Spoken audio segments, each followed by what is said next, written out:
বাংলাদেশ জামাত ইসলামী ঘোষিত আজকের ঐতিহাসিক যে জাতীয় সমাবেশ এটি সফল এবং সার্থকভাবে সম্পন্ন হয়েছে। এজন্য আমরা মহান রবের শুকরিয়া আদায় করছি, আলহামদুলিল্লাহ।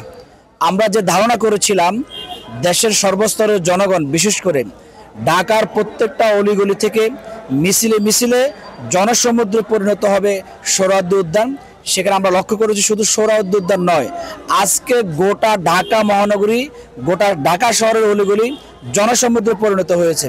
জামাত ইসলামের প্রতি মানুষের যে প্রত্যাশা, যে আকাঙ্ক্ষা, এটি আজকে তার প্রতিফলন ঘটেছে।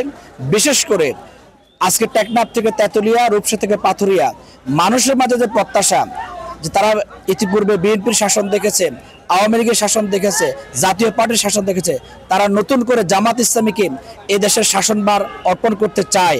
আজকে তার প্রতিফলন অর্থাৎ আমরা দেখেছি এই জনসমুদ্রের রূপান্তরের মাধ্যমে। আমরা বিশ্বাস করি ৭ দফা দাবিতে জামাত ইসলামী আজকে যে সমাবেশ আয়োজন করেছে, এই দাবির সাথেও জনগণ একাত্মতা ঘোষণা করে সোহরাওয়ার্দী উদ্যানের প্রতিটা স্রোত মিলিত হয়েছে। আমরা ঢাকার জনগণকে এবং গোটা দেশবাসীকে জামাত ইসলামের পক্ষ থেকে আন্তরিকভাবে ধন্যবাদ এবং মোবারকবাদ জানাই।